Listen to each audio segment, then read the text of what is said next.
9, 8. You're watching the Experience Comic Culture and Sales. Streaming live daily to Facebook, YouTube, Twitch, and Twitter. 2, 1.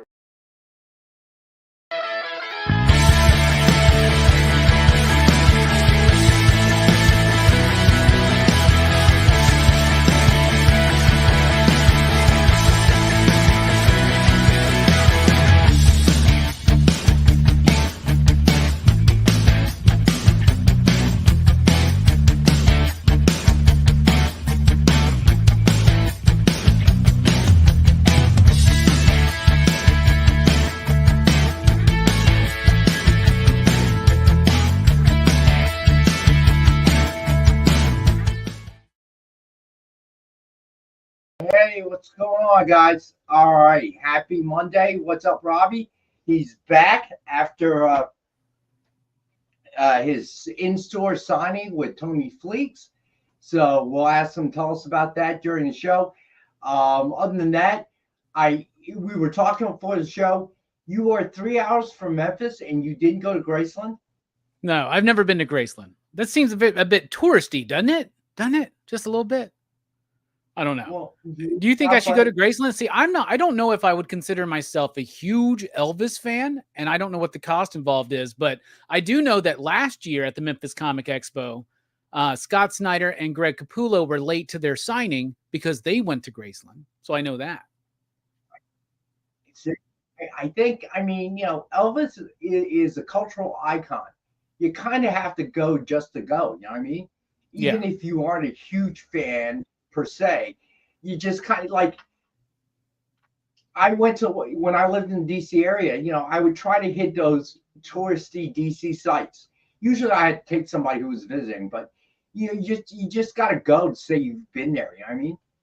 Yeah. So now the Sun Studios, I want to go see. We were talking about that on the way up there because that's a very famous studio. And I've thought about it, but honestly, the only time I've been in Memphis for an extended amount of time has been at this one comic book convention, and usually that takes the whole weekend. But maybe I should try to look into it, and right. I'll give you a report when I finally go to Graceland. JD, don't stereotype, man. Yeah, Memphis, I hear is kind of rough. You could tell us, is it? I don't know. And I haven't, my experience with Memphis is just usually going to that con and some hotels and some restaurants. They got great restaurants. There's a place there that we go to every time called Soul Fish. And they have like Southern fried fish and like blackened salmon and blackened trout and stuff like that. And, all the Southern sides, macaroni and cheese, collard greens, fried okra. It's a great place to eat. So I love it. It's got to be awesome. You're making me hungry just talking about it.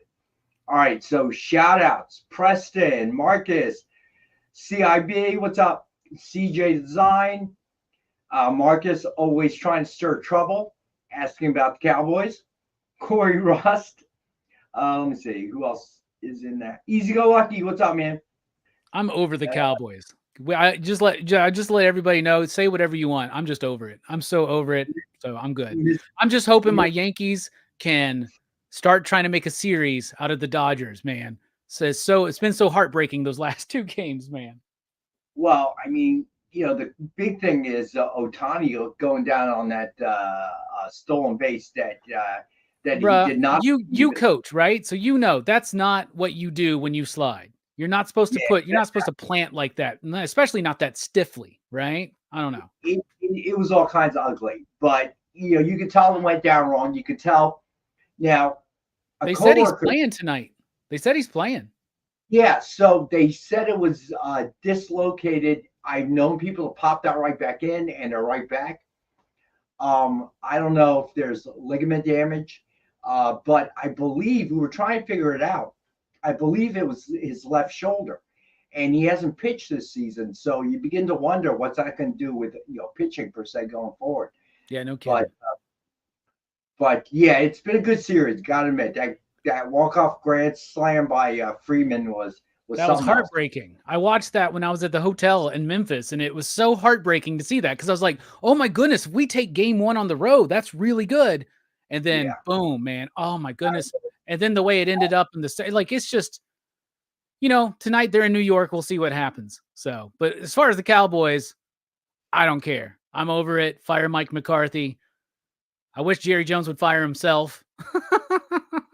He's the problem. You know that. I know that. I got to say that CD Lamb has been less than, you look at the stat line, it looked okay, but most of that was in garbage time, towards the end. He's not making a difference when he needs to. And I'm obviously not a Cowboys fan, but I'm going to give Dak a pass on this one.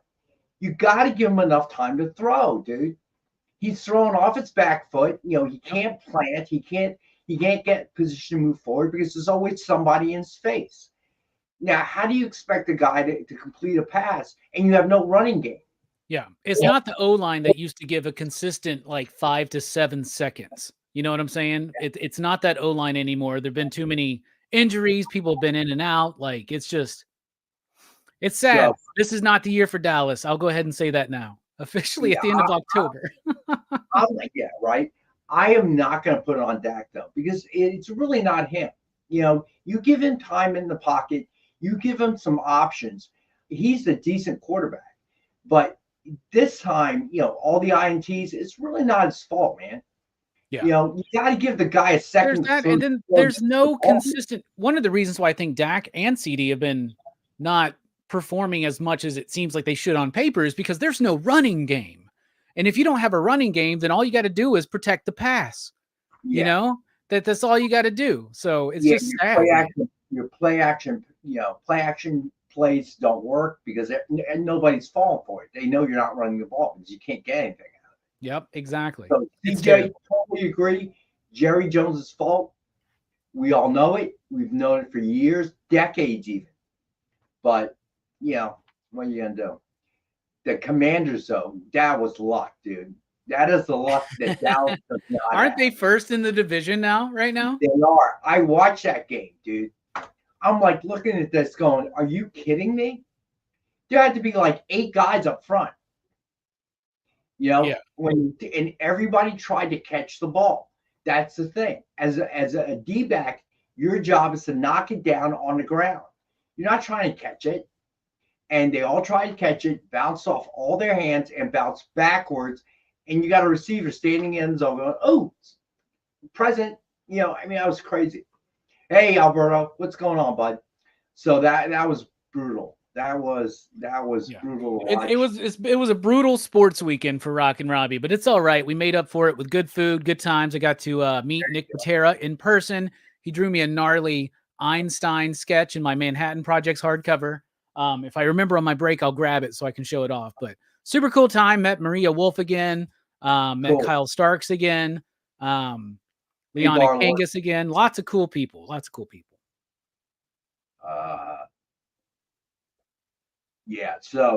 I have to tell you, I'm not rooting for your Yankees. I am totally rooting for the Dodgers. But you got to admit, the numbers are not necessarily in their favor. I mean, last 2 World Series is the last 2. Team that was up 2-0 ended up losing, I think. Yeah, I don't think a team that has been down 2-0 has won in a long time, actually. Right? Are you sure? No, I think you're wrong about that. Really? Yeah. I have to look. Somebody told me today here at work. I didn't look it up though, but I don't know, man. I don't know. So we'll see. But the Dodgers look tough. They do. You got to bring it when it's time, So yeah, the Dodgers are a tough team, man. They really, really are. It's only happened in the World Series 1, 2, 3, 4, 5, 6, 7, 8, 9, 10 times. The last time it happened was 1996. Really? And it was the Yankees over the Braves. I remember that year very vividly. And then before that, it was 86 when it was the Mets over the Red Sox. So Preston says the Yankees did it in 78 against Dodgers after being down 2-0. So anything can happen. What happened to Robbie? Did he disappear? Did I disappear? Am I still here? You did not disappear. That was Robbie who just Really? He dropped out for some reason. That is a switch. All right. So while we're waiting to get Robbie back, because he got Comcasted, let's talk about the winner. All right. So as always, the hashtag will be hashtag EXP Monday, all lowercase. The giveaway tonight is Panther number 5, Black and White by Jorge Fornes. Yeah, CJ. Stevie B, what's up, man? All right. So that is giveaway. Get your hashtag in. Yeah, sorry about that, Rex. I closed the wrong tab on my laptop. So Yeah. I was saying that you had said that the Yankees had done it over the Dodgers in like 78 or something. Actually, I think it was CJ that said that. Yeah, So and then I was saying that the Dodgers did it over the Yankees, I think in 81. But out of the 10 times that it's been done, 5 times it's been the Yankees that have done it. Really? Only 10? Only 10 times, man. I thought it'd be more than that. I don't know why. In the World Series. Now, I'm sure in the championship series or whatnot. I realize what you're saying, but I just thought it'd be more than that. I don't know why. All right. So then the winner of last week's comments, and I don't see him in the room yet, is Triple B. And I got to be honest with you, okay? Because I did not run the randomizer. I just picked Triple B because the comment they left was kind of like, I got to watch my back if I don't pick him. So I dispensed with the randomizer and went ahead and picked him. And he's not in the room, man. Are you kidding? So, Canadian, what's up, man? Mike Asbill, what's up, bud? So, the winner of last week's comments giveaway is Triple B, and it is a Samurai Sonia number 1 by Lyrics Lee. Dead Meat, that's it. Thank you, Triple B. Lyrics Lee Virgin, okay? So, there you go. Triple B, you're the winner because, you know, that was kind of a threatening comment. So, yeah, I see that now, CJ. So, just remind. So you're saying all people got to do is be threatening, and you'll just pick them? Well, no, if they're all threatening, then I got to do the randomizer, right? So that's not going to work for long. If they're all threatening, the one nice comment would be the winner, then, right? Yeah, I might reverse it. So, all fun and games, Triple B. But the truth is, I did pick you. I read it and said, I think that makes Triple B the winner. Not to encourage people to threaten me in the comments, but to encourage you to leave comments in the comment section after the show is over. All right. So just to remind everyone, it is the second giveaway we're going to do every week. So you guys have been really good about it. But I got to be honest. There are less comments than there are hashtags whenever we do the giveaway. So you got better odds in the comments to win something if you haven't won anything before. And, of course, Triple B proved that you can influence the judge. Okay? So, but the threats will only work for so long, as Robbie pointed out. So maybe next one's a nice one.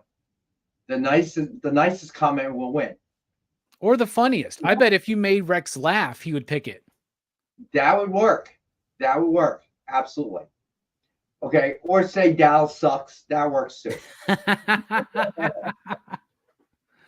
Well, I'll comment that. I believe that right now. So. Oh, man. So you can leave 100 comments. Marcus, only one comment will be eligible, but you can leave 100 if you so choose. All right. So congrats, Triple B. Other than that, we are sorting through a new collection, and there have been some good books in it, and you missed it last week. Oh man. We had some keys. They're nice. This collection is sweet. I'm telling you. Yeah, no, I understand that, but I meant for picking who the winner is. So, Ron, I don't know where Ron's been, but I know he's had a heck of a year. So he's been kind of in and out. I do email him, books that we have that are still available for sketch covers, just so he doesn't miss out too much. All right. All right. So here we go. Yeah. Whatever. It's just in a sense to help out our algorithm when you leave comments. So we're trying to get that part moving. Transcript of telemarketing pitch. Right. No, Marcus, I'll guarantee you won't get picked. All right. So let's get started. We got a bunch of books here. Let's see. All right. We got enough people in the house. So, as always, Dynamite 10-pack readers set. John will not be here tonight. His cardiologist wanted him to do a whole bunch of tests, so I think he had to go to Delaware, see the doc, get a bunch of tests done. So hopefully we'll see him back next week or the week after. TJ, that's a good one, actually. You should leave that one in the comments. All right. 10 random Dynamite titles, $4.99 cover price or higher. And as always, we have it as thank you to the group for $5. Then the new revamped DF grab bag, 15 books for $10. Indie Marvel DC.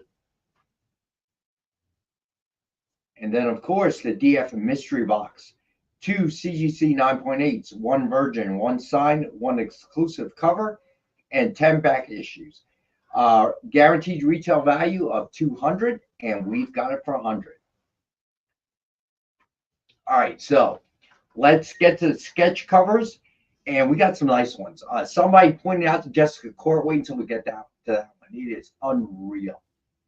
All right, so first up, we got Space Ghost #1 with Space Ghost cover sketch by Dan Neidlinger.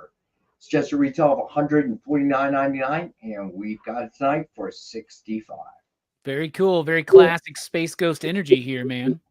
Yep. So, Mr. No, you're right. Wait till you see it up close because you're looking at the thumbnail. Wait until JD puts it up. All right, then I like this one too. Tony Scott. I actually watched the movie Snake Eyes. I streamed it the other night. I liked it. I know it got bashed, but I really liked it. The Nicolas Cage one about like in the casino and all that stuff, right? No. G.I. Joe Snake Eyes. Oh, you watched that one? Yes. Bro, that movie's terrible. What are you talking about? What? No, I liked it, dude. I enjoyed it. I thought it was good storyline. I liked the way that the Snake Eyes Storm Shadow relationship worked. I'm sorry, I liked it. I'm glad you enjoyed it, man. So G.I. Joe #301. I'm glad somebody enjoyed it. I am a party of one. With Storm Shadow cover sketch by Tony Scott. Suggested retail of $149.99. And we have for $65. Now, this is where it's at. There are a lot of G.I. Joe fans out there. If you're not one of them, I know you know one. This is a one-of-a-kind gift. Christmas is on the way. But if you are that Joe fan, why don't you treat yourself before Christmas season gets too much for you? Barlord, I agree. It was not fantastic. But, after seeing all those reviews and it got bashed, when I watched it, I was like, that's not too bad. It was all right. It wasn't great, but it wasn't horrible. I love that my mind immediately went to the Nicolas Cage film. Yeah, I know. I was like, what? Because I've already completely erased that Snake Eyes G.I. Joe one out of my head. Let's see, Stevie B. He can Stevie B. Let's see. Hardcover art. Oh, that'd be cool to see on the show. That'd be really cool. Make a note, Stevie B. Is there something in particular you are looking for, Stevie B?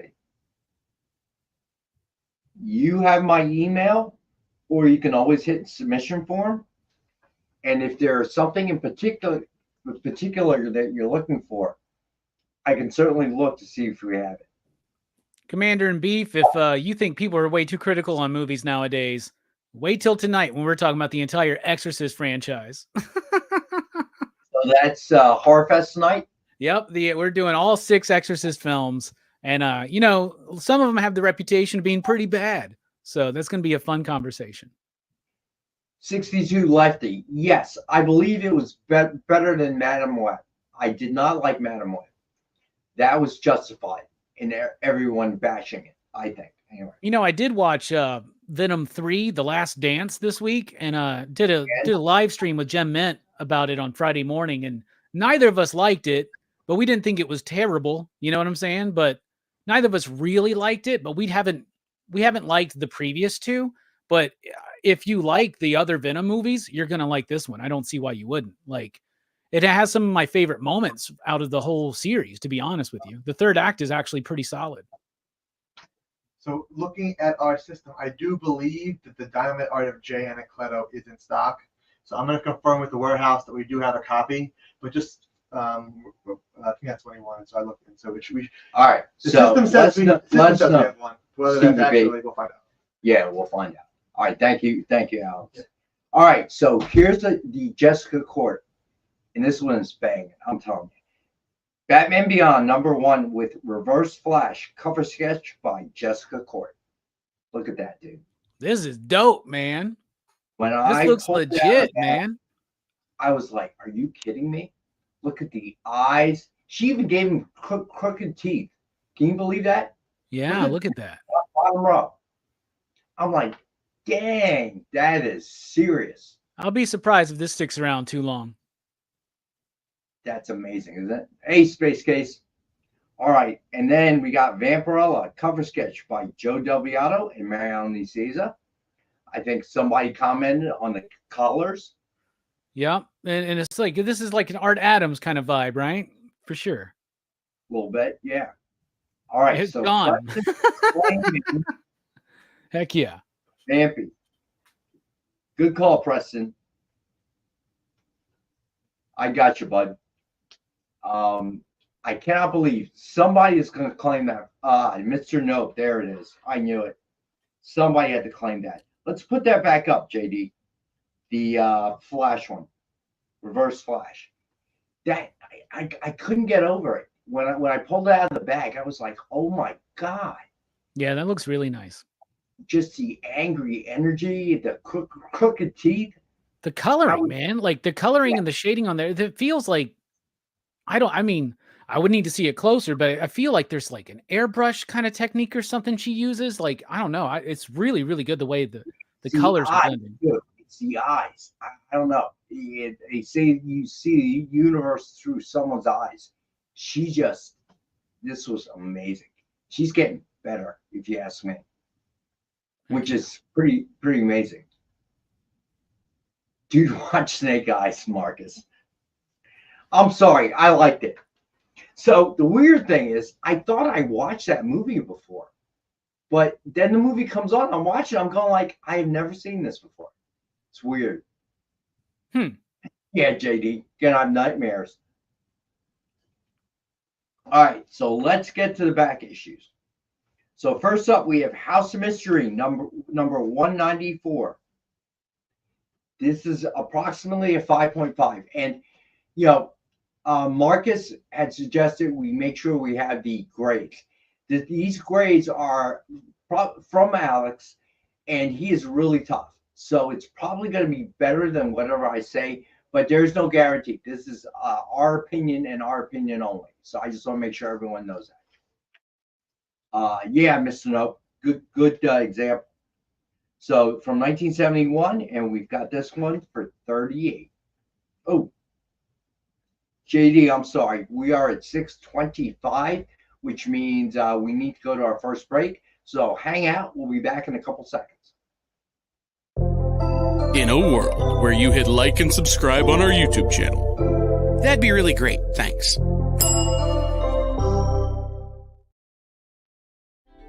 Something is speaking to you. Play more comics. Just at the edge of your perception. Play more comics. Your senses fill with visions of vortices. 360 comics. Slowly drawing you to one thundering epiphany. 360 comics! 360 comics! 360 comics! The universe is telling you to shop with 360 Comics. Joe's got amazing stock from high dollar to $5 books from Silver Age to modern, CGC, variant covers, and more. 360 Comics every Wednesday at 9 Eastern, part of The Experience.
Hey, we're back. All right, Stevie B. John doesn't need a code word. He doesn't see Venom for the 16th, 15th, 20th time. We all know that. Let's see. TJ, better not to go under the knife if you can avoid it, because nothing good can happen. So if it all does is look goofy, doesn't cause you any pain when you walk, who cares? All right, so next up we got Phantom Stranger number 29 from 1974. It is approximately a 6.0, and we have it for $10. I like a lot of these 70s comics. DC and Marvel were leaning a little bit more into the horror stuff, right? Because some of the, I guess they were being a little bit more relaxed on some of the regulations that were set, when they got rid of EC and the Right. comics code and all that kind of stuff. But, over at Marvel, you had Tomb of Dracula, Werewolf by Night, and then you had stuff like Phantom Stranger, House of Mystery from DC. That's a really cool era with some really cool horror comics. All right, so Becky's claiming it. You got it, Becky.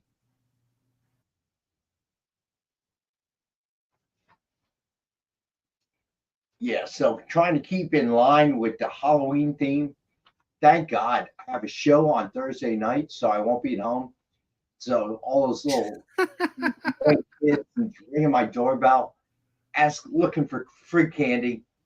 I have a show too, but I wish I think I've told y'all this before, but it's like 1 year I have nothing here because nobody ever comes trick-or-treating in my apartments, right? And then I didn't have stuff. There was a knock at the door. I'm like, what's going on, right? Because you're probably like me. If there's somebody knocking on your door, you're like, what's wrong? What's going on? Who's this person? Like, nobody knocks on my door. And it's kids. And I was like, oh my goodness. But luckily I had Count Chocula, like cereal treats. Like they're prepackaged. So I gave those out. And then the next year I bought a bunch of candy. Nobody showed up, man. Nobody showed up. You were going to say you had Count Chocula cereal and you were just like pouring it into their bag. It's like a little bit. Here you go, kid. Fix them a bowl with some milk. And here you go, buddy. That's what popped in my head when you said that. I'm like, really, dude? It's like, it's okay. I just opened it last month. You're good. No, they were cereal bars and they were prepackaged. So, All right. but yeah, then I buy a bunch of candy the next year and nobody comes, and I had to eat it all, so it's not my fault I gained 10 pounds that month. So there you go. So what I do is I'll sometimes leave like a bowl on my doorstep and just let them grab it. Or my neighbors are out and I give it to them and just tell them, hey, they're out giving out candy. And I say, hey, here's mine. I'm not going to be home. Can you give them out? I'm thinking about not buying candy this year. There's inflation and all. Go to my neighbor candy, man. Yeah, as long as you're not giving away toothbrushes, I would rather have no candy than somebody try to give me a toothbrush or like a Bible track or anything like that. You know what I'm saying? Like something silly, like an apple. No, my mom taught me one thing. Someone gives you an apple for Halloween, you throw it through their window. Ooh, I was going to do that to make sure they never came back to my house again, but now I'm worried. As long as you buy new windows first, you'll be good. It's got to be something light that they can't throw through the windows. You know what you should do? You should buy yourself some of those mystery packs and just leave out a stack of comics, man. Dude, they may like that. And then all of a sudden you're like super busy every Halloween because you're the cool guy that gives out comic books. Your solution is contrary to what I'm trying to. I like Marcus. Floss. I give out little packages of dental floss. I tell you one thing you could do. I would love it, but apparently it's old man candy, but you can leave out a bunch of black licorice. So you could do that. Apparently kids don't like that. Really? Yeah, I'll find that. A bunch of Werther's original or some black licorice, some like old man candy. That's me and my girlfriend love black licorice. We love Werther's originals and we love stuff like that, right? And so our friend always tells us, y'all like old man candy. Really? Okay. So it's weird. That's a good idea, but it sounds like a lot of work. I ain't doing all that. Yeah. And I would say the Brussels sprouts idea is cool, but a kid might break their teeth on that, right? Get an onion. Involved. I have to get the Brussels sprouts. I have to get the chocolate. I got to dip it, let it cool and dry. Yeah. Now I've done the onion trick before where you do an onion like it's a caramel apple, right? I've done that before and totally got one of my buddies with it. I could do rice cakes. Those are the ones that taste like the ones with no flavor, right? Just the regular ones. There you go, kid. They'll never come back. But then they learn that if you go home and they put some chocolate or some peanut butter, some apples on that, it's a really good snack, man. Candy. Why would they do that? See? They're busy at home opening a bag full of candy. There's no point in doing that. Thank you, Eric.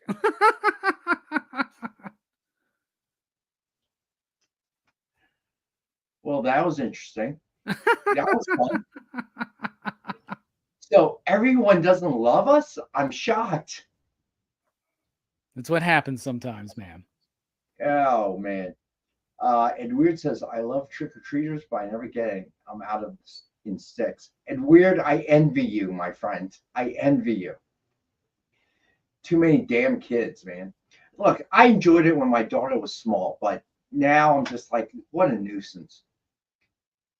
TJ, you can't leave open candy, man. You can't be like that. I wouldn't do that.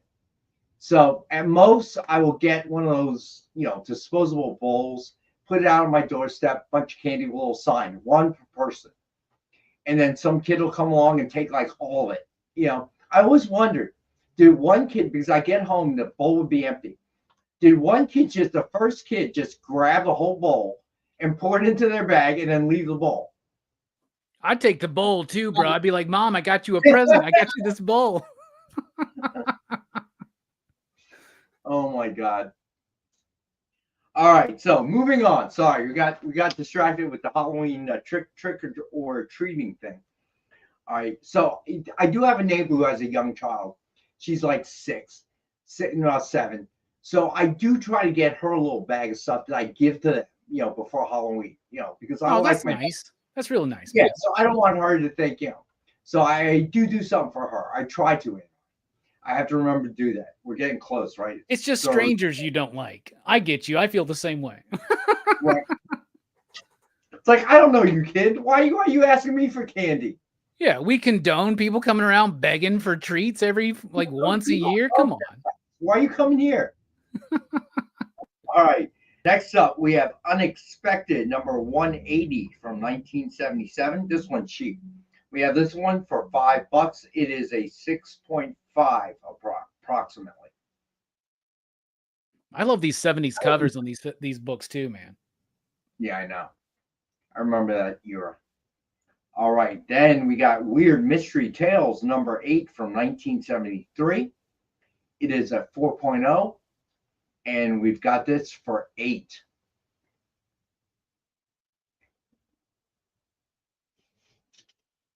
All right, so Becky is claiming Unexpected. She is in the Halloween spirit. I know it is Ed Weird's favorite time of year. If you're Facebook friends with Ed Weird, you will see that. He's got a great Facebook group too, where it's like it's Halloween year round for us. You know what I'm saying? And there's a bunch of people like us, right? That love Halloween's like a state of mind we carry on all year long. And Ed's one of those guys. Ed Weird's one of those guys. We started talking about it in June. Becky, I got you on that one too. Weird Mystery Tales.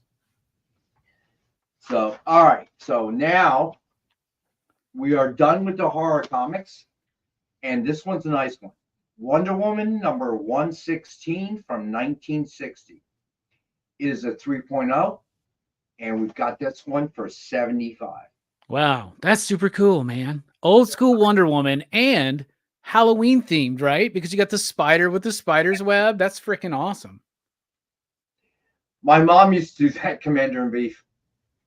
I don't know if that's an old wives' tale or not. Apparently, it's never been documented as actually happening. But yeah, I know that about it, and she would not allow me to eat anything that wasn't wrapped. Yeah, I know. My mom was the same way. That's why my mom told me if they give you an apple, throw it through their window. And I remember when I was a kid, one of the movies I watched with my mother that we rented was Night of the Demons, and that's one of the bits at the end where a woman makes her husband an apple pie out of the apples that he had for trick-or-treaters, and he eats it, and then he gets his insides all cut up, spits up blood, and dies. Terrified me as a kid, man. That doesn't seem to make sense to me. You're not going to swallow the razor blade, right? I know, man. But still, yeah, I don't know. But it's something that we always think about, right? And I love this. The new thing is this, Rex, and when they tell you, oh, beware of people giving out marijuana candies, right? Bruh, ain't nobody giving up their marijuana candies, man. They're going to hold on to those, man. Thank you. They paid good money for that. Yeah, exactly. Some of the things that people do is just crazy. All right. So next up, we have Nick Fury, Agent of S.H.I.E.L.D., number 15 from 1969. It is a 6.0. And we have this one for $30.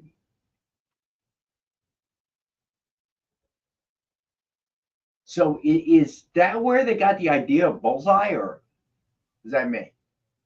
I don't know. I mean, it looks like it. I'll be honest, one of the gaps in my collection, or one of the gaps in my readership, is the Steranko and even the Kirby Shield stuff. I had never really read too much of that. I read some of the Steranko stuff. I remember at one point I had a trade of it. But yeah, I've never read through the whole stuff, and I want to, though. I really do. So I'm curious if anyone knows, because I actually looked this one up on Fandom and didn't say anything.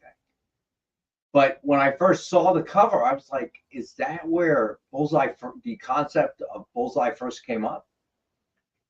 Yeah, Preston, precursor of Bullseye. Yeah, you could definitely see this. This is 69, so you could definitely see this being a book that Frank Miller or somebody else read. I don't think Frank Miller created Bullseye. Bullseye was before Frank Miller came on, right? Huh. But you could imagine a creator having read that and then 10-ish years later kind of reform that. Right. I agree. All right. So then we have, this nice one. Marvel 2-in-1 Annual number 2 from 1977 is a 7.5, so it's in pretty good shape for $20. Now, I looked up in fandom. It says it was the death of Thanos, first appearance of Lord Order and Master Chaos. Yeah, So, this is a cool book, man. I have this in my collection. I collect the Marvel 2-in-1s. So I have this one, and it's these books are so much fun. So much fun. And yeah, the death of Thanos. all right, so like he can die. All right, so all right, we have that for 20 is a 7.5. So it actually is in pretty good shape. All right, so then, would you say you collect? Marvel 2-in-1. Okay, well, tonight we have Marvel team-ups as well. So first off, we got Marvel Team Up number 68 from 1978. It is also a 7.5. And we have this one for 10. Oh, Preston with the 4-on-1. Yeah, that's right. I figure, yeah, Bullseye's before the Miller run, and then Miller utilized him in excellent fashion. Excellent fashion. All right, so we have this one for 10. It is a 7.5. Who doesn't want to see Spider-Man battling his man thing? All right, Spider-Man. And all right, so Becky, you're claiming the, let's see, number 68, right? Okay, gotcha, Becky. Gotcha. All right, then we have Marvel Team Up number 65 from 1977. This one is a 4.5. And we've got it for 25. This is when Captain Britain was still workshopping his costume. All right. I think we had this book on before. Oh, well, a different one, not from this collection, but from a different one. All right. Then we've got Marvel Team Up number 12 from 1973. Is a 7.0. And we have this one for 15. Very cool. Very seasonally appropriate. Good point. Trying to, once again, keep with the Halloween theme. You know, I don't really watch horror movies that much anymore. I don't know why. These days, it seems like all I watch, Rex. Really? I find real life more horrific than horror movies now. Yeah, well, for sure. I think Becky wants the Team Up 12. Gotcha. All right, so Becky's taking that one as well. So I think we picked all the ones that Becky likes. Sorry, Dwayne. She beat you to it by like a millisecond. All right, so then we got Marvel Team Up number 8. It is a 5.5. And we have that for 15. With Hellcat. Patsy Walker, right? All right, so last Who's that one. villain on there? Is that Man Killer? Is that what it says? Yes, it is. I believe so. Ah, does she eventually become the Man Eater? That I believe it is first appearance for Man Killer. Yeah, and she eventually becomes the Man Eater that Hall & Oates were talking about. Who hate each other now, which I find interesting. I thought the pre-Hellcat cat was the Hellcat. I thought that the cat was Hellcat before they started calling her Hellcat. I could be wrong though. All right, so one more book. This one's nice. Marvel Superheroes number 12 from 1967 is a 4.0. First appearance of Captain Marvel. We have this one for $50. Pretty dope. I always love that old school Captain Marvel suit. I love this one even better than the one that Marvel wound up in. All right. Oh, the cat's Tigra. You're right. Yes, I'm so silly. I'm so stupid. I'm sorry, y'all. You're right. All right. So, JD, we got to go to our second break now. Let's do that. We'll be back in a couple minutes. Let me get something more to drink.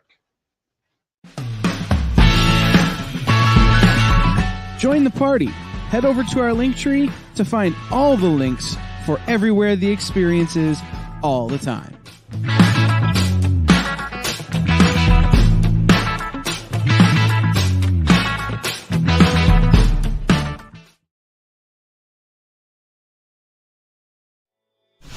Whoa.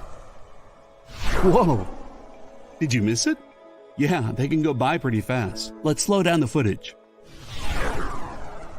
Welcome. It's time to skim some comics.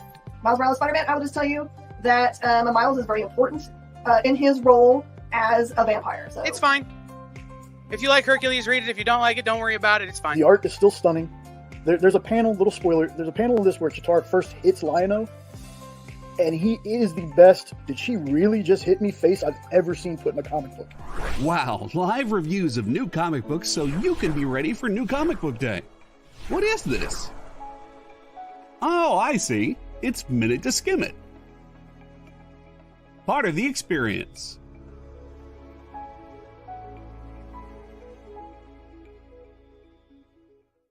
Symphonic verses, Nocturne's romance.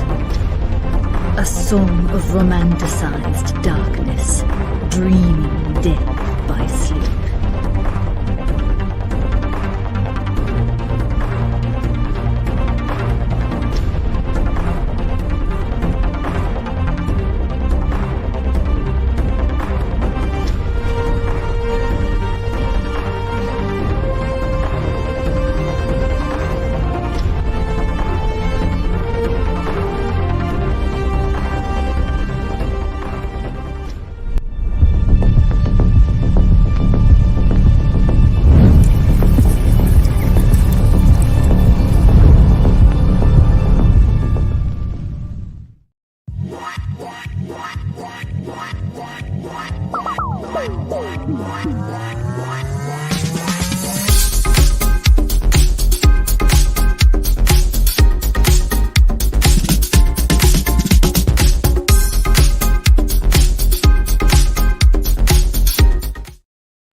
CVB, no problem.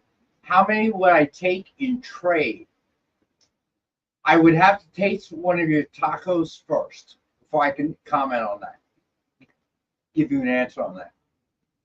All right, so let's do a recap real quick for anybody joining us late. All right, so starting with Dynamite 10-pack reader set, 10 random Dynamite titles. $3.99 cover price or higher, so $40 retail or higher, and as always we have for $5. Then we have the DF grab bag, the new revamped DF grab bag, 15 books for $10. Indie Marvel DC. All right, then we have the DF mystery box, 2 CGC 9.8s, 1 Virgin, 1 Sign, 1 exclusive, 10 random back issues. $200 retail value guaranteed, and we have it for $100. Yeah, that'd be nice. Just tacos. All right, now I kind of want tacos tonight for dinner. All right, so then we had Space Ghost #1 with Space Ghost cover sketch by Dan Neidlinger. It's just a retail of $149.99, and we have this one for $65. Ooh, venison taco salad. All right, then we have G.I. Joe #301 with Storm Shadow cover sketch by Tony Scott. It's just a retail of $149.99, and we have for $65. Then we had House of Mystery number 194 from 1971. It is a 5.5, and we have that for 38. Gobbler taco sounds good too, CIB. You know, this gobbler thing is taking over, Rex. I've never noticed this before during this season, right? But DiGiorno's has like a Thanksgiving pizza. It's basically like a gobbler pizza. Firehouse Subs has their version of a gobbler, and I'm seeing it more places. It's catching on, man. It works. You can have Thanksgiving dinner for like months. It's awesome. John talked about that one that's in a Panzerotti. I'm dying to try that, man. That's got to be awesome. So local shops are making it now here in this area. So, yeah. Preston, I think Gobbler Taco would work. That sounds excellent, man. All right. Oh, Jay is officially on board producing now. Jay, What's you're up, in Jay? the house. I'm sorry about your car issues and trouble. You've had a hell of a year, man. I'm sorry. Oh man, yeah, I hate to hear that. I'll tell you what. Here's a pro tip: just cut the undercarriage out, like cut that out, and just use your feet like Fred Flintstone. Hey Jay, don't do that. Okay, that's my advice. That's what someone told me when I was having car problems. They're like, just drive it like Fred Flintstone, and I was like, you jerk. So now I return the favor, Jay. There you go. No, Marcus. I don't need a recipe. Since it's becoming the empty nester, I don't cook much. So, but John knows all the good places to go here. You know, so the only place that John didn't recommend to me, but now that he knows I've been, as talked about how good it is that revolving sushi place, which was awesome. All right, We got one of those places in town now. Just opened up, man. Me and the girl are gonna go check it out sometime soon. Check it out, dude. It's fun. It's they have sushi you don't normally get at places you might get sushi, but beyond that, it's fun. It's like an event, you know. You got the little thing going on. Is it a Kura sushi? Because they're the chain that opened the one here. No, this one it's actually a Korean barbecue place that has the revolving sushi thing as a part of it. Good. Just good. And I love Korean barbecue, you know, where they give you just raw meat and you cook it yourself. Like that stuff's always amazing. And you can add in the sushi thing or you can do it a la carte, which sounds dangerous to me. If like sushi just kept going by me, I would just keep grabbing it and be like, what do you mean I owe you $120? Dude, the night I went with my daughter and her fiance, my daughter, because there's this place, great hack to get you to clean up your table. You insert the plates, right? It keeps track of how many plates you have. And then after every 5, there's like a little video that plays, like anime. So she was trying to get there. And then they have a little prize up top on every booth, like a little vending machine.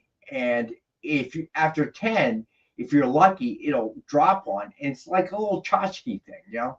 Oh, that's super cool, man. Trying to get one of those. I'm like, stop.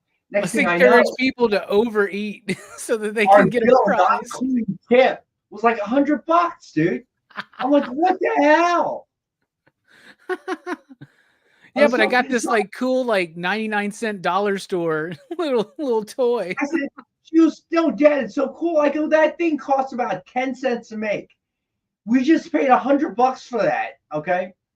I would have bribed the waiter. Hey, bud, can you like get in that machine and pull one for me, please? That's crazy.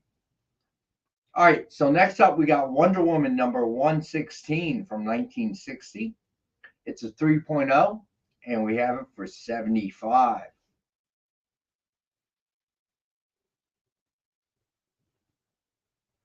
right.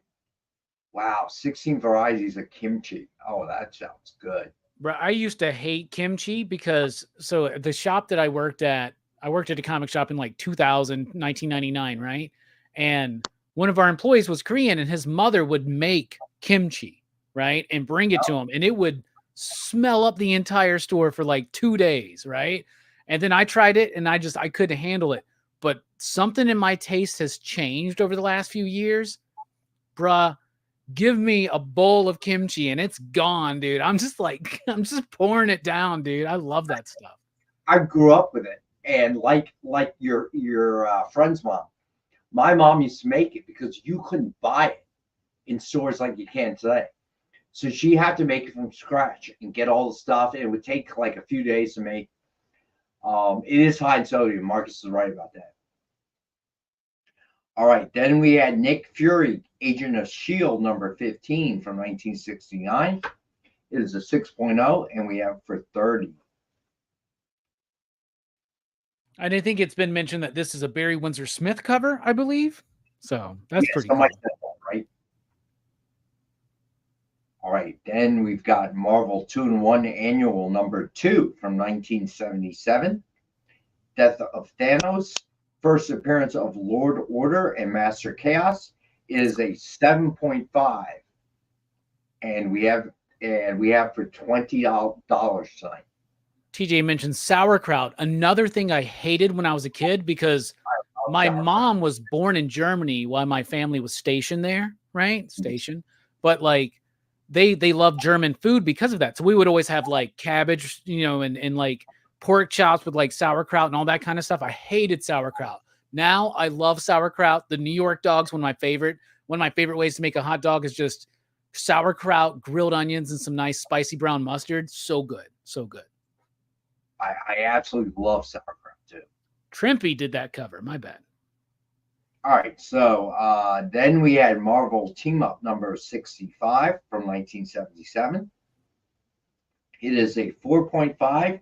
And we have that for $25.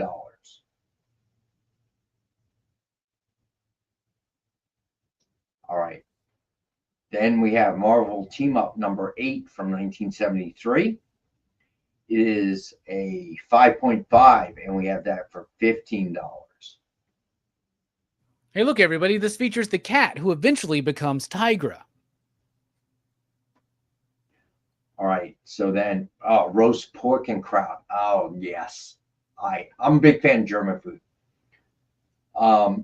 We used to do stuffed cabbage, right? Like my grandmother would make stuffed cabbage because they lived in Germany, so they got used to a lot of that stuff. They learned to make a lot of that stuff, and that was what I grew up on. I love German food, man.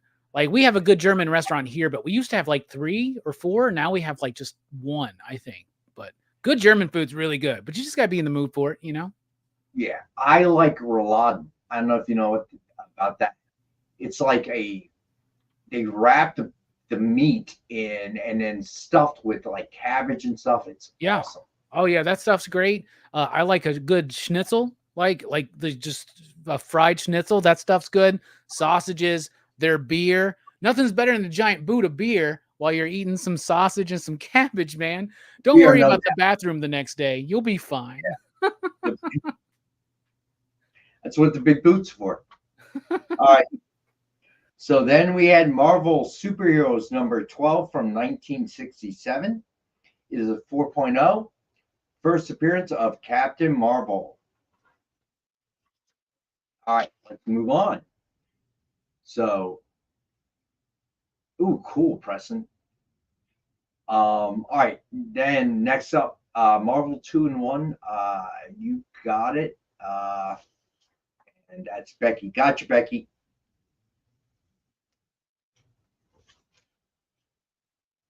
All right. So then we got Luke Cage, Power Man number 17 from 1973. It is 7.5. First appearance as Power Man. Luke Cage as Power Man. And we have this one for $15.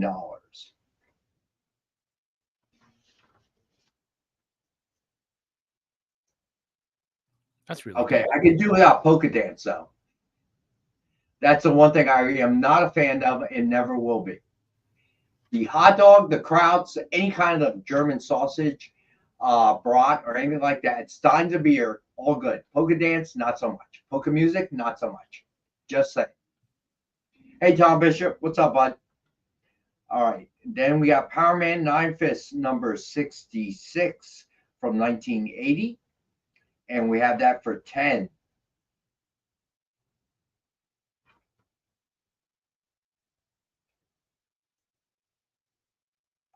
Then we got Rom, Space Knight number 1 from 1979. First appearance of Rom. It is a 8.5. And we have this for 20. So, Preston, I was not a fan of Lawrence Welk. And at the end of the night, my mom would watch it on TV all the time.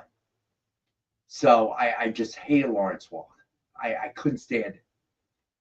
It was on PBS or something like that. I could not stand it. She wanted to get me out of her room or to go to bed. She'd turn on Lawrence Welk and do it every single time. All right. Next up, we have Tales of G.I. Joe number 1 from 1988. This is an 8.0. It is the when they reintroduced Joe. First appearance of the Joe team and Cobra. And we have this one for 25. So this is like a reprinted number 1? Is that what this is? Yeah. I looked cool. it up. Yeah, so came out in 88, though. I think the original came out in, what, 83, 82? 82, yeah, something like that. Maybe 83. They just did that big compendium, which is printed on newsprint. So even though it's super giant, it's very, very light. I took it with me to the Memphis Comic Expo, and Larry Hama had to cancel because he got sick. So that was unfortunate because I was really excited to get him to check it out. Sorry, Marcus. No, that's not the case. Because when I finally fell asleep in that era, Cinemax didn't even exist. I think HBO came a few years later than that, and we got it predominantly because we want the clear reception of local channels. So that's what cable did. We didn't have to deal with the rabbit years anymore.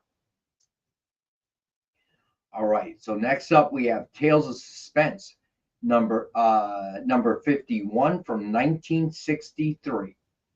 It is a 5.0, and we have for $75.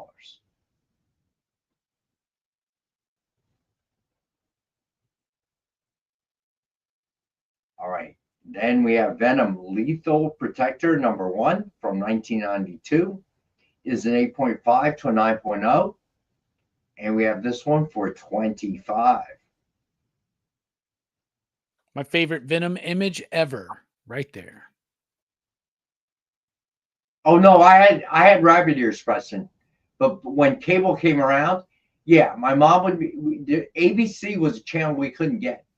So we had tinfoil all up on the rabbit ears, and if it was a show my mom really wanted to watch, I'd have to stand there and hold one of the antennas for the clear picture. I guess the electric current in a body helped it out. I don't know what that was about. Oh, I remember that, CJ. We were just happy to get it hooked up, man.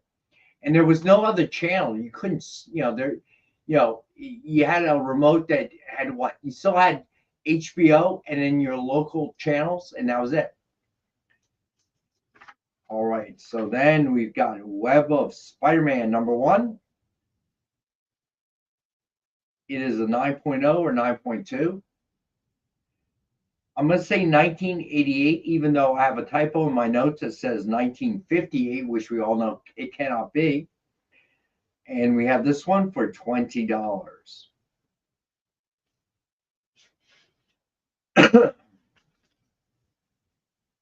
Yeah, you get the sports channels as well. Yeah. Well, we didn't at first. We only got one, HBO. That was it. And the clear channels for the local channels that you were trying to get. All right. Then we've got Werewolf by Night, number 25. Staying with the Halloween theme. It is a 6.0, and we have for 15.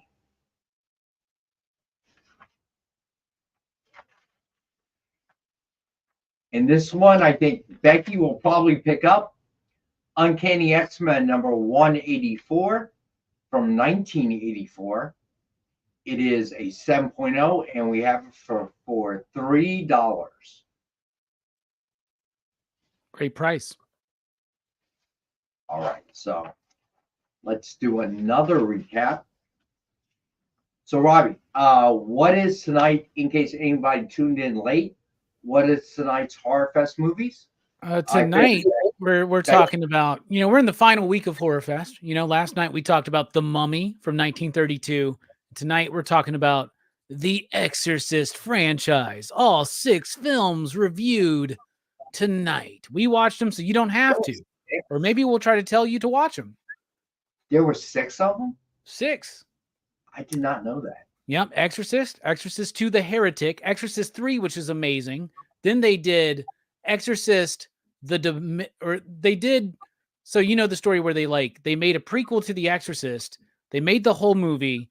They didn't have faith in it, no pun intended. So they got a new director, recast some roles, remade it, and they released it. Didn't do so well. So then they just re-released the next year the movie they made anyway. And that's Exorcist: The Beginning and Dominion. And then there's Believer that came out last year. And what's funny and interesting about the Exorcist franchise is that all of the Exorcist sequels never acknowledge each other. Every sequel is trying to be a direct sequel or a prequel to The Exorcist.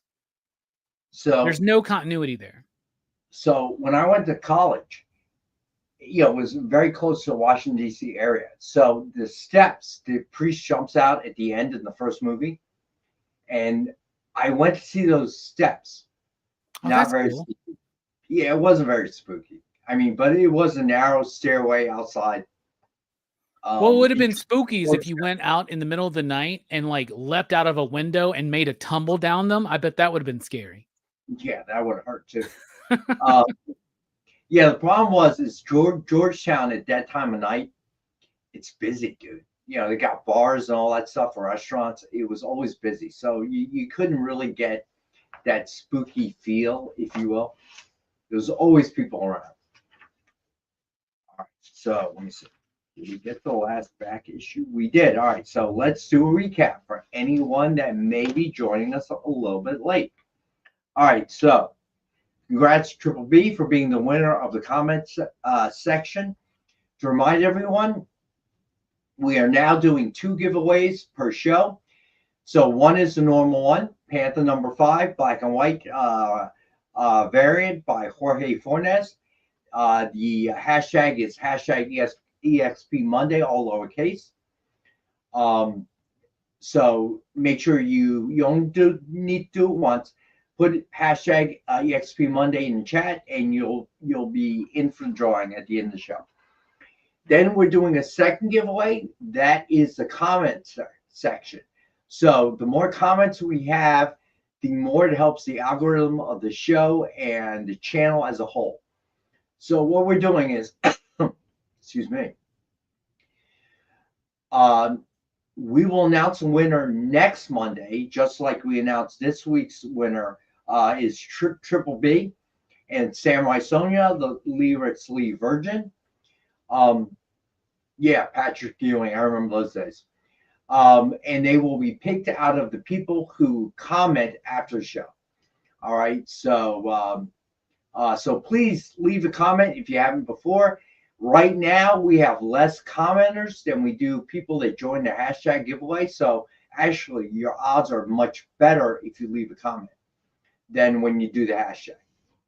Just speaking of Patrick Ewing, by the way, did anybody know he has a cameo in Exorcist Part 3 as an angel? I did not know that. Should look into it. Yeah, pretty cool. Yes, Patrick Ewing was a coach, my friend. All right, so let's go through with the recap. So first up, obviously the giveaway is Panther number 5, black and white by Jorge Fornes. Hashtag is EXP Monday, all lowercase. Then, as always, we have the Dynamite 10-pack reader set. 10 random Dynamite titles, $3.99 cover price or higher, so a $40 retail or higher. And as always, we have for $5 to the group. Then we have the DF grab bag, revamped, 15 books for $10, Indie Marvel DC. Then we have the DF mystery box, 2 CGC 9.8s, 1 Virgin, 1 Sign, 1 exclusive, 10 random back issues, Indie Marvel DCs as well, and $200 retail value, and we have for $100. Then the sketch covers that are left, Space Ghost #1 with Space Ghost cover sketch by Dan Eilinger. Just a retail of $149.99, and we have for $65. Hey, Sean, what's up, bud? Then G.I. Joe #301 with Storm Shadow cover sketch by Tony Scott. Suggested retail of $149.99, and we have for $65. Then we're still working through that the back issue collection we just recently acquired. All right, so we have House of Mystery #194 from 1971. It is a 5.5, and we have it for $38.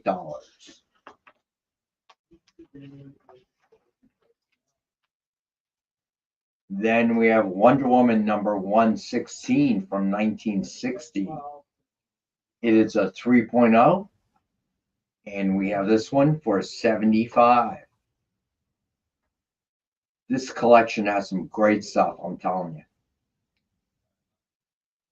All right, then we have Marvel Team Up #65 from 1977. It is a 4.5. And we have that for $25.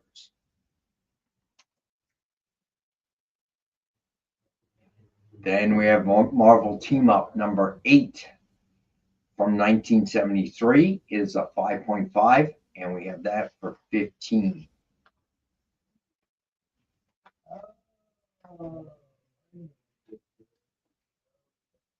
Then we have Marvel Superheroes #12 from 1967. Is a 4.0. First appearance of Captain Marvel. And we have that for $50. Then we have Luke Cage, Power Man #17 from 1973. It is a 7.5. First appearance as Power Man. And we have this one for $15. Then we have Power Man Iron Fist #66 from 1980. It is a 4.0. And we have this one for $10.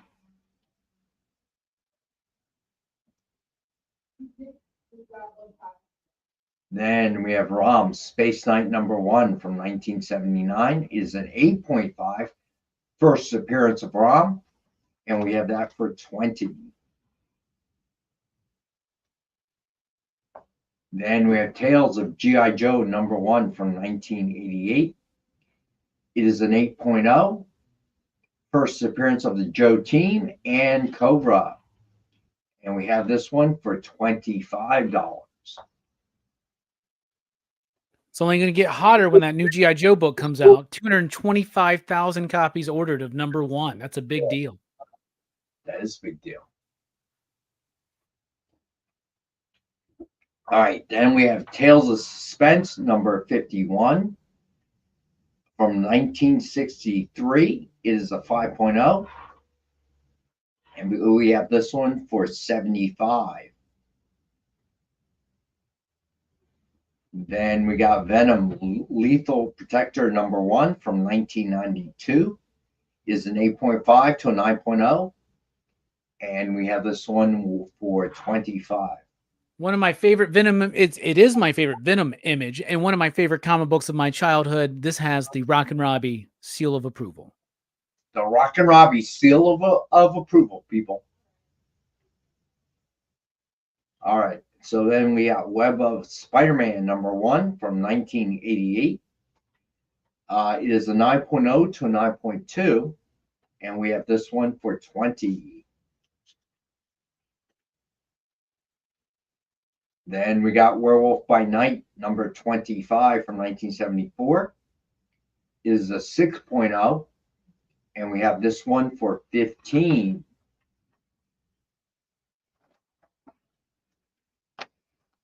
All right. So, yeah, TJ, I remember when the Big East was a serious powerhouse.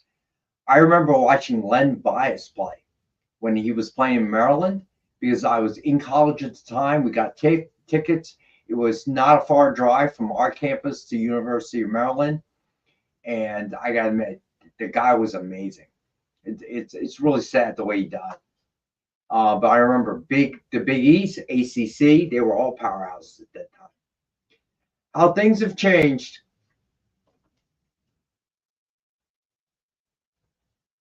Hey, stuck in my mind. We were talking Big East, ACC, just stuck in my mind, buddy. But yeah, it was such a tragedy. Werewolf by Night number 25. You got it, Becky. Hold on. Got you down. Yeah, it was a tragedy when he died. Cocaine. I remember. Felt so bad. He was, man, they thought he was going to be it. Yeah, no kidding. CIB, I know. He was drafted to go to the Celtics. He was not a big man. He was like what? 6'8", 6'9", something like that. I remember seeing him because I was in the tickets we got were in the student section. So they're always one end of the basket, right? The center parts were left for paying customers. So when they were on our end of the court, man, the guy had a beautiful jumper. You know, right from the corner, he had this jumper. He'd be floating. That guy was something else, man. He would have been incredible. Yeah, he was strong as a horse. Yeah, I know, man. He was something, man. So sad, man. So sad. He would have been a star. Absolutely. All right, so let's get to last Dynamite books, new books of the week. These will be out. Well, we're going to start with last week's, if anybody is still looking for them. The new books of this week will be out on Wednesday. All right, so last week we had Lilo and Stitch number 6 come out. Cover price is $4.99. Hit submission form. Let us know which cover you want. Some of them, like Virgins, other things like that, may be higher than $4.99. But if you hit submission form, tell us which cover you want. We will let you know what the price is. Army of Darkness Forever, number 13.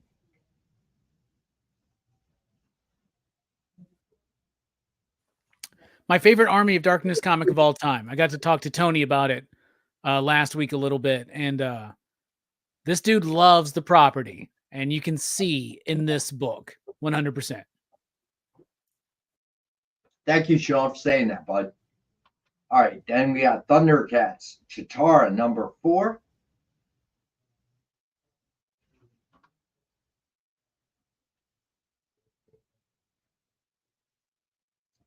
And then, yeah, I'm tearing up a little bit too, CIB. All right, and then Powerpuff Girls Halloween Special number 1. This has a cover price of $5.99. Same deal as before. Let us know what number or cover letter you want, and we'll let you know the price. But most are cover price at $5.99. And then we had Kong the Great War number 6, and that has a cover price of $3.99. Hit submission form. Let us know what letter you're looking for, and we will let you know the price. All right. So now we have this week's books out Wednesday. All right, here we go. So this week we have Thundercats number 9, cover A by David Nakayama. This is a cool cover. And we have this at cover price. Cover price is $4.99.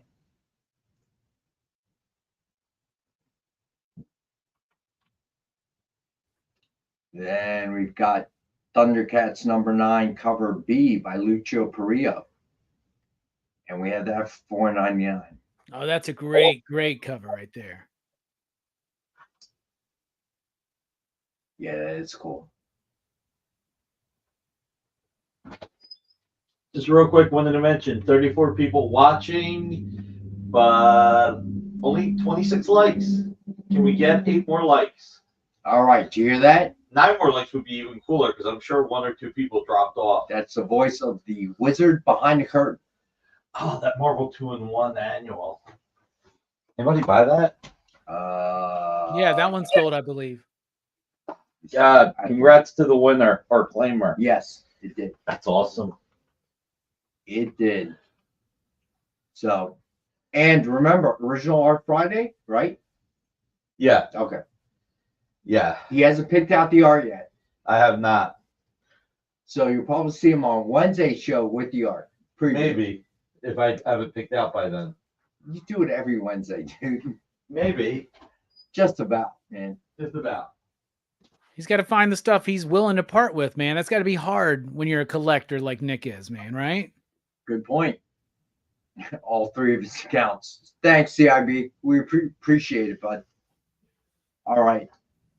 So then we got Thundercats number 9, cover C by Declan Shalvey. That is also cover price of $4.99. I'm not sure, Marcus. Let me see. Is there any Mannix art? It doesn't look like it, buddy. I do not see him on the list. All right.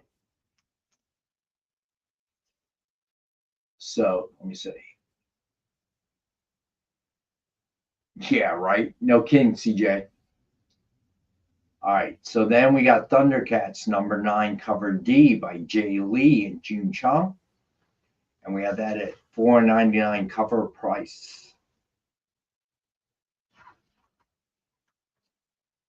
That's a fantastic cover. All the covers have been really good for Thundercats. Yeah, and pretty much everything Jay Lee does is great too, right? Yeah, that goes without saying. All right, then we got Thundercats number 9, cover E by Ivan Tao. And we have this for cover price as well, $4.99.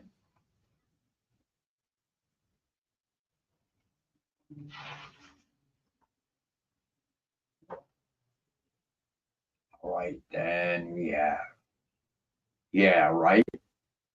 All right, then we have cover F, Lucio Perillo foil. We have this for $9.99.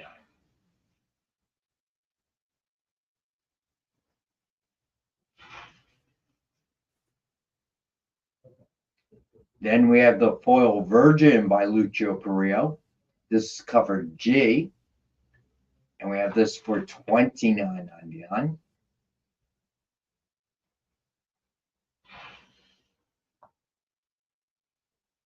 And then we have cover I, the David Nakayama limited version. And we have this for $50.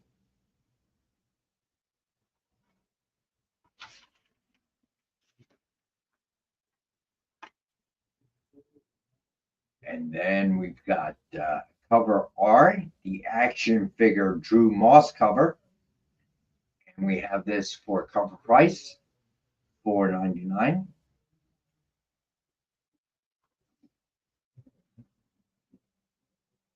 And then we've got cover S.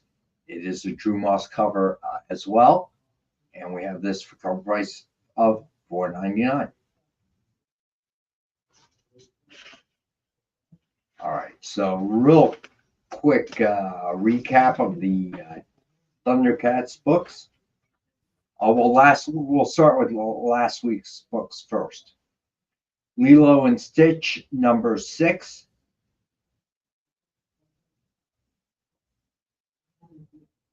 Sorry, Jay.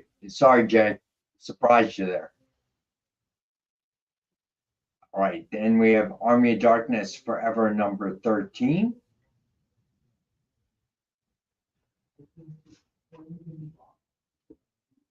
Then Thundercats Chitara number 4. Remember, Let us know what cover you're looking for. You can use submission form, or many of you have my email. You can email me, and we'll let you know the price. Most of them are cover price of $4.99, but some versions, foils, so on and so forth, will have a higher price, and I will let you know what it is. Then we have Powerpuff Girls Halloween Special #1 for $5.99. So that cover price is a little bit different. And then Kong the Great War #6. And that cover price is $3.99.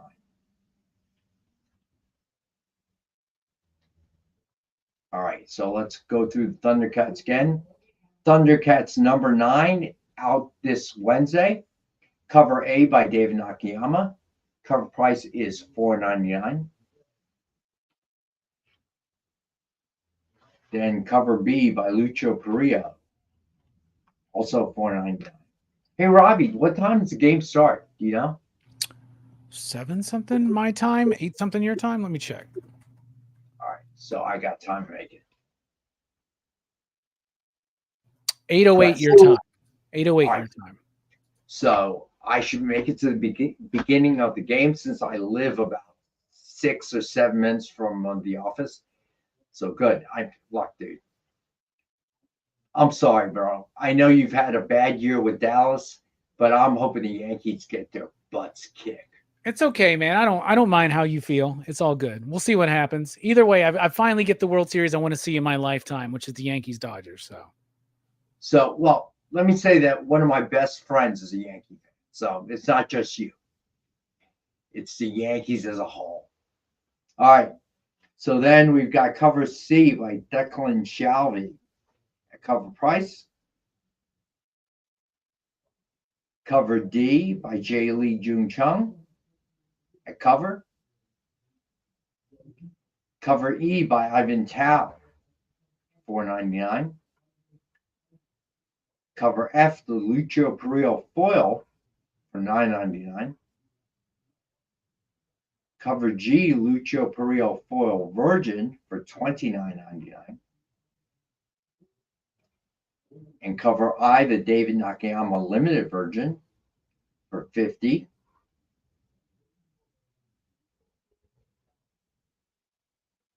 Then cover R, the action figure Drew Moss cover for $4.99.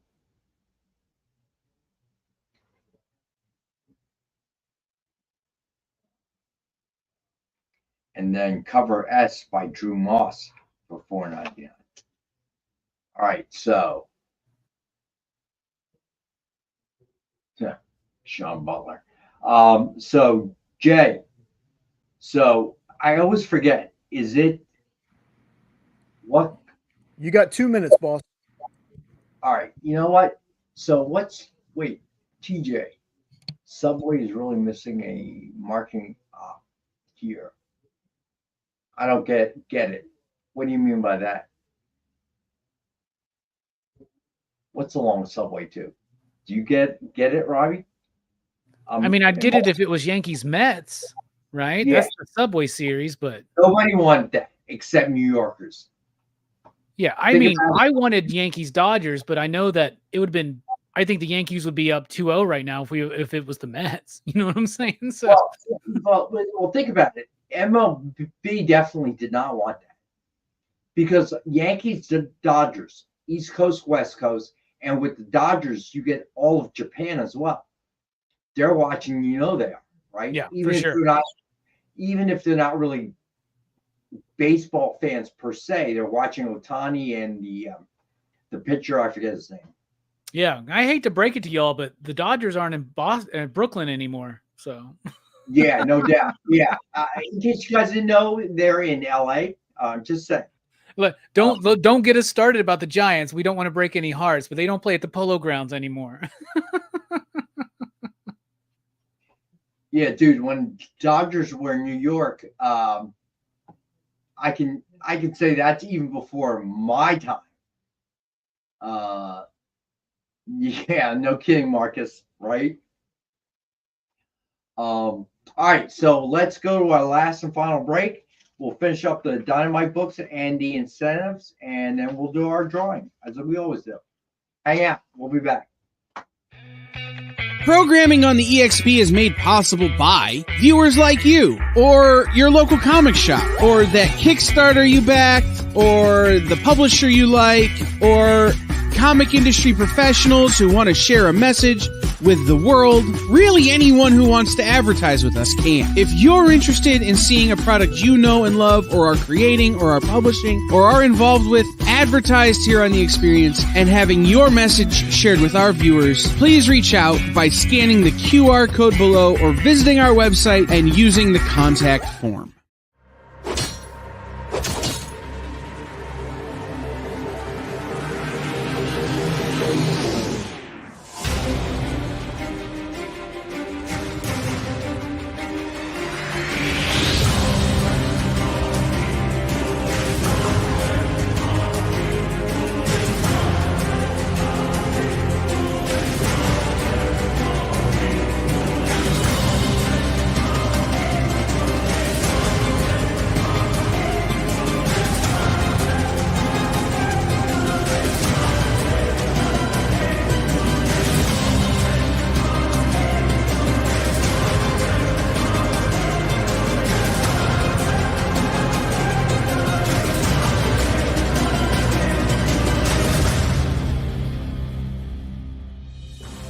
Order Battle Quest comics at your local comic shop today.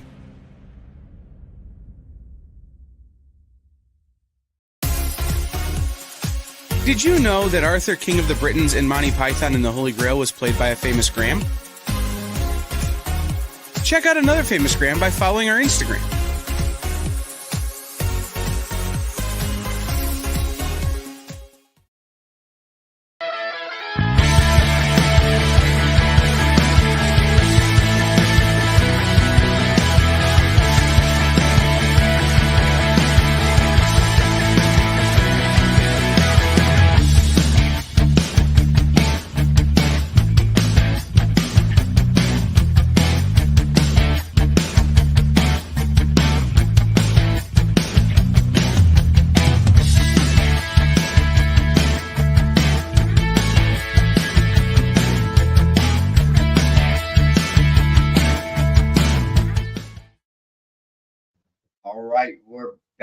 All right, so where we leave off. All right, next up we got Red Sonja.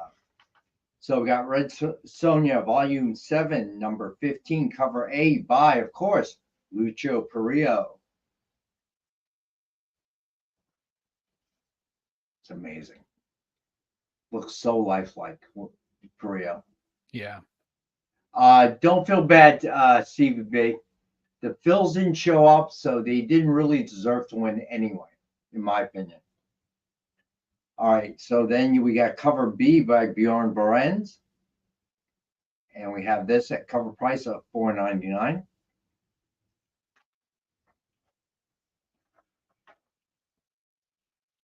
Then Red Sonja, Volume 7, number 15, cover C by none other than Joseph Michael Linsner.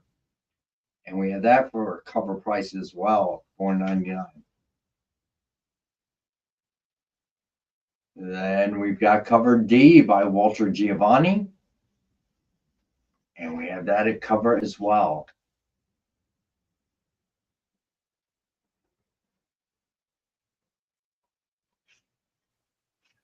I don't know about Rex, Sean, but I was for sure.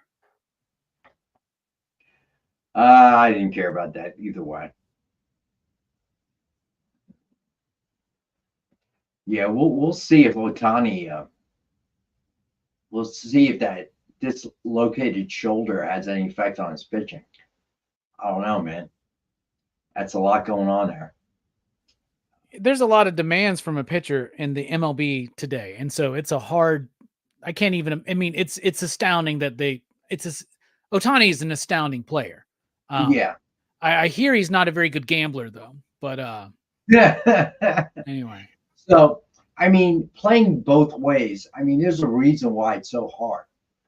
And why Otani's the only one who's been able to do it since Ruth. It's just so difficult to do. All right. So then we have cover E, cosplay by Joni Brosses. Have this for cover price of $4.99. Then we have an incentive 1:10 ratio modern icon cover by Jenny Frizen. And we have this for $9.99. Then we have cover G, a 1:10 ratio classic icon by Frank Thorne for $9.99 as well.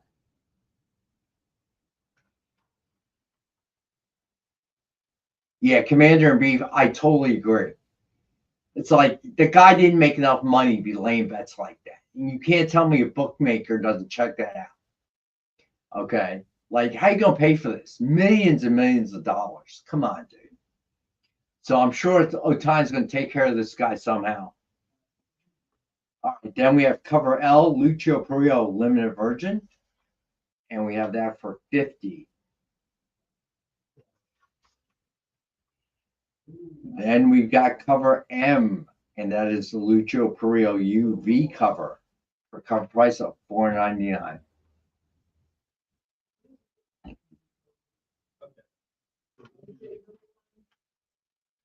All right, then also out on Wednesday, Sweetie Candy Vigilante, Volume 2, Number 5, Cover A by Steven Sistilli. We have this cover price of $4.99. I like this. This is like Swedish fish, but like piranhas. I love it. Sweetie piranha fish. I love it. Then we got cover B by Jeff Zorno and Mel Rufino. Also a cover price. Yeah, Preston, they're making the Red Sonja movie right now. There's going to be a Barbarella movie too. Then we have cover C by Steven Sistilli, and also a cover price of $4.99. I really like this cover for some reason. I don't know why. That's as close as you can get to Coppertone, Marcus. Right, Sweetie Candy Vigilante, Volume 2, Number 5. Cover D by Yonami and Mel Rufino, $4.99. It's a normal day at the office right there. Right.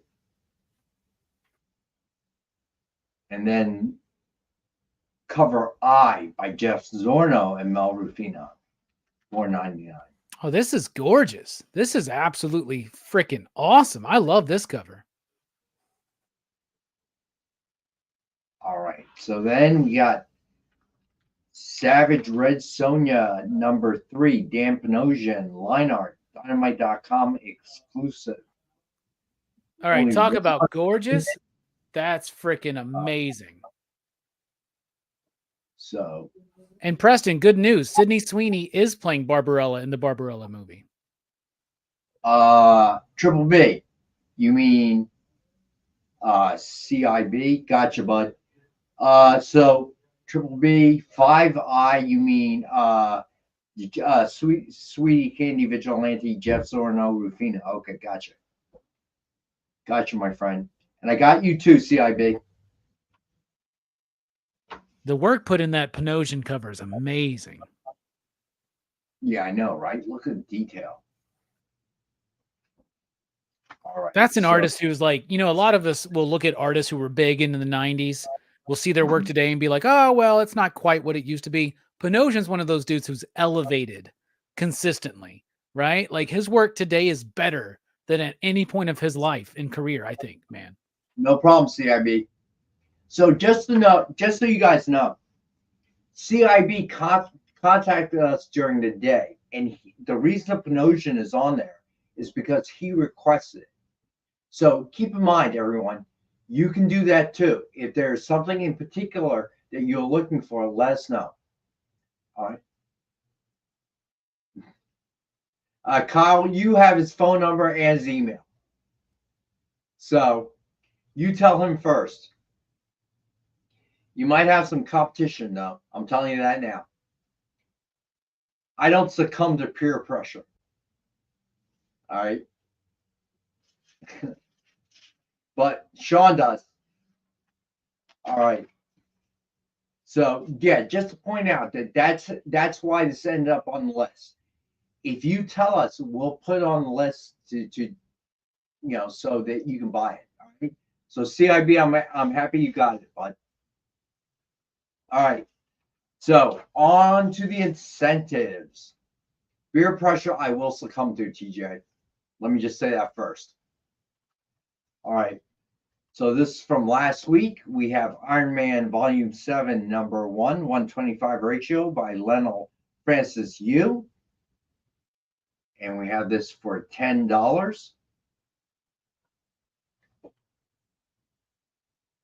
Then we have Iron Man Volume 7, Number 1, 150 ratio. It is the U version cover. And we only have one of these. And we have it for $60.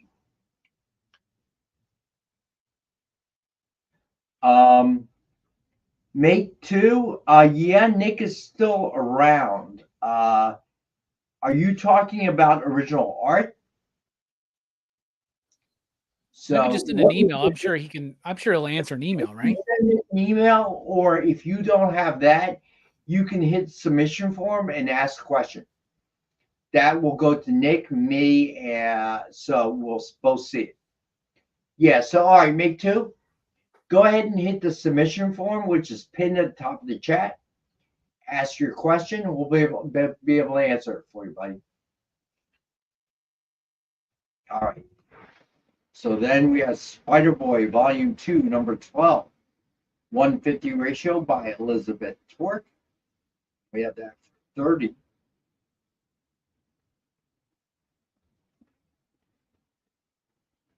Then Spider-Boy number 12, 1/100 ratio by Michael Cho. First appearance of Spider-Girl. We have this for $80.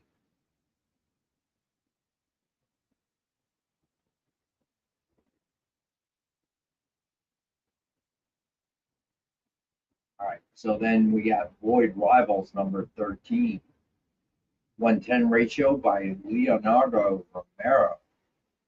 This for $8. Great book that just keeps getting better every single issue. All right, then Void Rivals number 13, 125 ratio by Gerardo Zafina. And we have that for $15. All right, and those are the books of the night. So let's do a full recap for the end of the show. And then we'll do the drawing for the giveaway tonight. If you haven't already, put hashtag EXP Monday, all lowercase, just one time in chat, and you will automatically be entered for the drawing at the end of the show.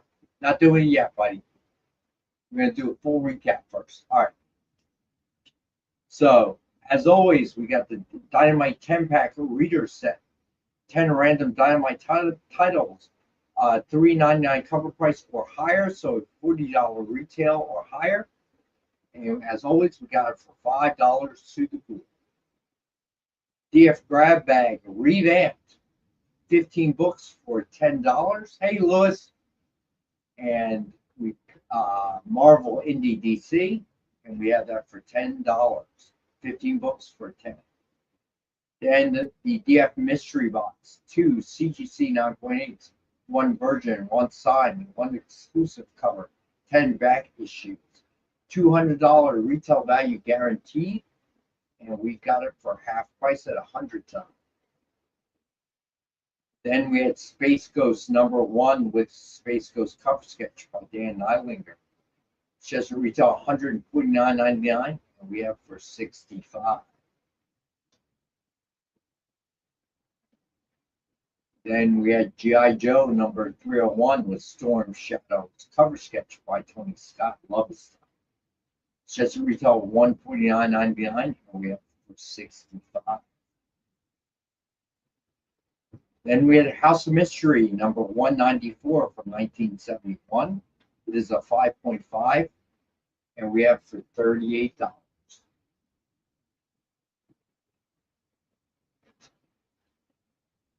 Then we had Wonder Woman number 116 from 1960. It's a 3.0. We got this one for 75. It's a great old school cover too, man. Love it. It is. It has Wonder Berlin. That's the one trucking the wet. All right. So then we had Nick Fury, Agent of S.H.I.E.L.D., number 15 from 1969.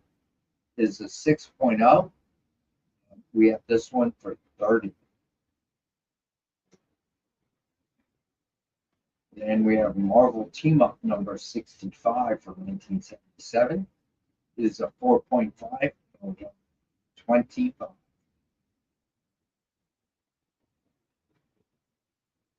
Then we have Marvel Team Up number 8 from 1973.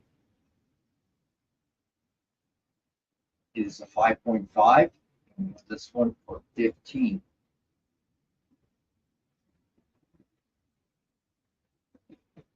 Then we got Marvel Superheroes number 12 from 1967. It's a 4.0. First appearance of Captain Marvel or Marvel. And we have that for $50. Then we've got Luke Cage Power Man number 17 from 1973. It's a 7.5. First appearance as Power Man. We have that for 15.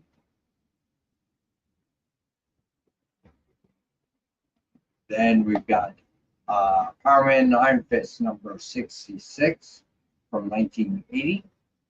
It's a 4.0. That's a 10. Then ROM Space Knight number 1 from 1979. First appearance of ROM. It's a 5.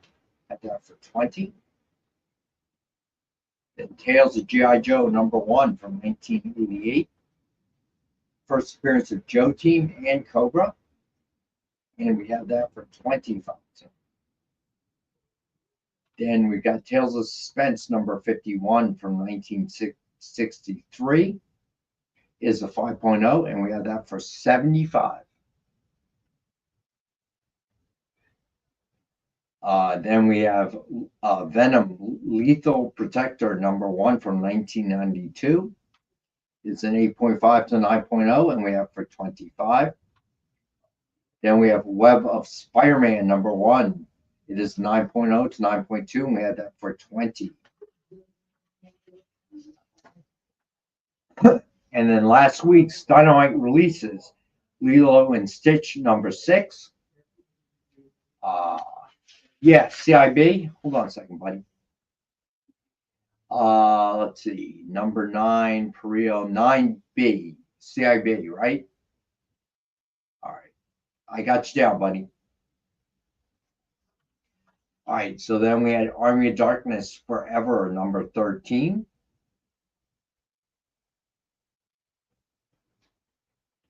Then Thundercats Chitara number 4.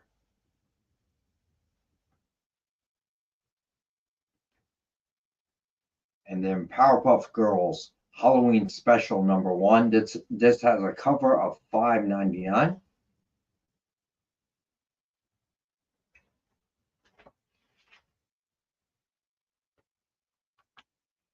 Then Kong the Great War number 6, and we have this for $3.99 cover price. Then this week's releases on Wednesday, Thundercats number 9, cover A by David Nakayama. Cover B by Lucio Perillo. Cover C by Declan Shalvey. These have a cover of $4.99. CIB Kong J. Lee. Gotcha CIB.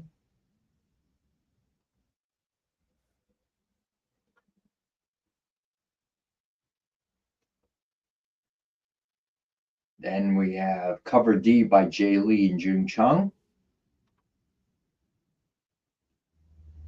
Cover E by Ivan Tao. Cover F, Lucio Perillo foil for $9.99. Then cover G, Lucho Perillo Foil Virgin for $29.99. Cover I, the David Nakayama Limited Virgin for $50. Cover R, action figure Drew Moss for $4.99. Cover S, also Drew Moss cover. Then Red Sonja, volume 7, number 15, cover A by Lucho Perillo, $4.99. Cover B by Bjorn Berens.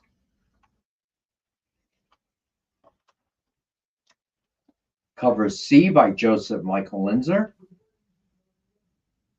Cover D by Walter Giovanni. Cover E, cosplay by Joni Brossis.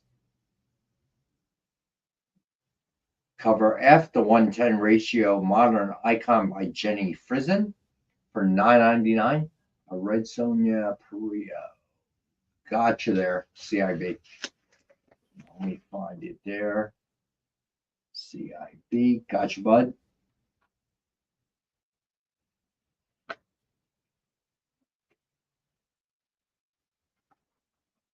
All right. Cover G, 110 ratio classic icon by Frank Thorne for $9.99. Cover L, the Perillo Limited Virgin for $50. Cover N, the Perillo UV cover for cover price. Then Sweetie Candy Vigilante, volume 2, number 5, cover A by Sistili. We have that for a cover price of $4.99. Then cover B by Zorno and Rufino, also for cover. And then cover C by Sistili. Cover D by Yonami and Rufino. Then cover I by Zorno and Rufino. And then we also have the Red Savage Red Sonja number 3, Dan Panosian line art. Hey, Rex. Yeah. Sorry, boss. Becky's gonna take that Venom. Thank you for letting me know, dude. I didn't look up. Hold on, Becky. Let me mark you down here. As soon as I find the book. Oh, there it is. Okay, gotcha, Becky.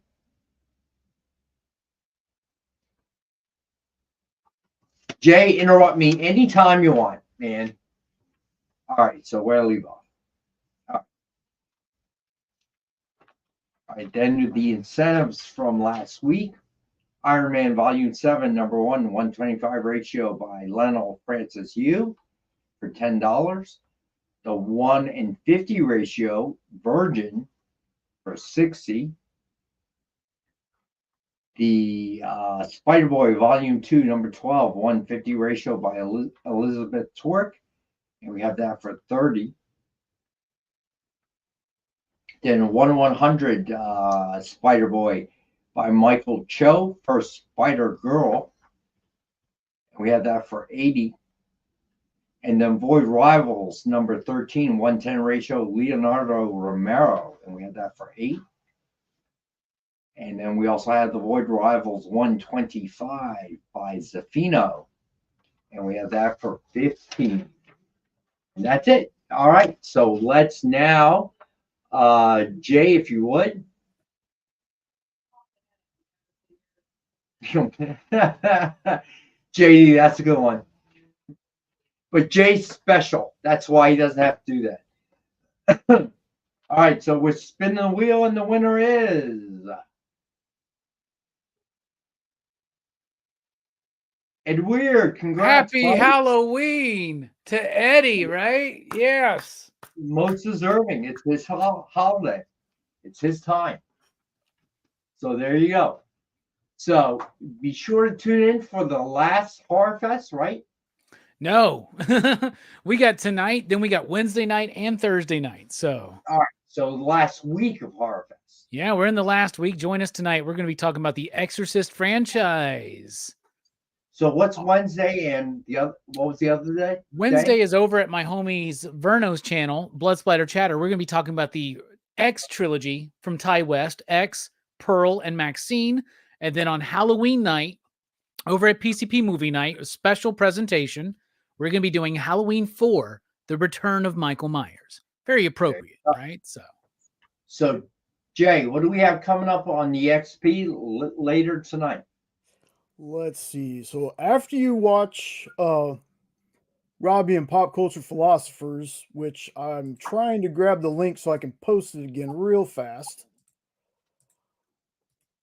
And Ed, please make sure that you fill out the form. Okay, so there's the link for movie night. Then at 11 Eastern, 10 Central, come back to the EXP for, well, hold on. There we go. For Best Coast Comics. I was trying to find the thumbnail I have in here. They're going to be talking about spooky season comics.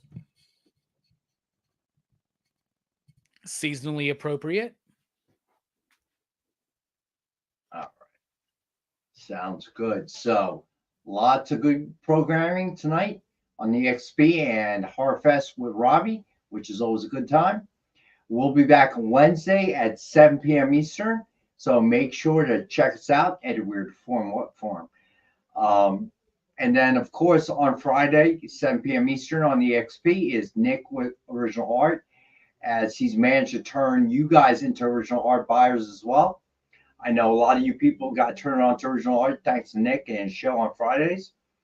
Other than that, Robbie, you got anything else coming up this week?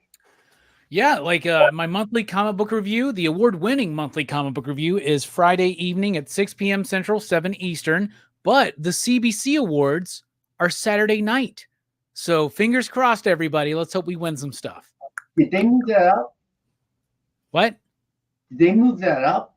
It's quicker this year than it was last time. Yeah. Yeah, I feel like it should be in late November last year. They did it later last year. They let a lot of leadway time between the end of voting and the actual awards, but this time it's very quick. Voting just ended on the 19th, and now we're ready for the awards.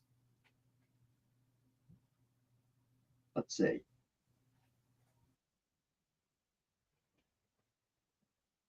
All right. So again, thank you guys. I appreciate you. Thanks for spending the night with me and Robbie. Hopefully John will be back soon. John Stout is in the house. Is he? Hey, John Stout. Oh, man, you missed the whole show. Watch it on Rewind. Oh, to remind everyone, if you are watching this on Rewind and it is still available, we will honor any prices you see here tonight. All right. And be sure to leave a comment after the show to enter the giveaway that will be announced next Monday for the winning comment.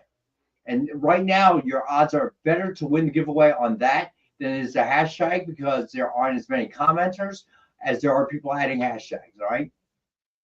Other than that, I hope everyone has a great week, and I will see you guys on Wednesday. I appreciate it. Thanks. Join the party. Head over to our link tree to find all the links for everywhere the experience is all the time.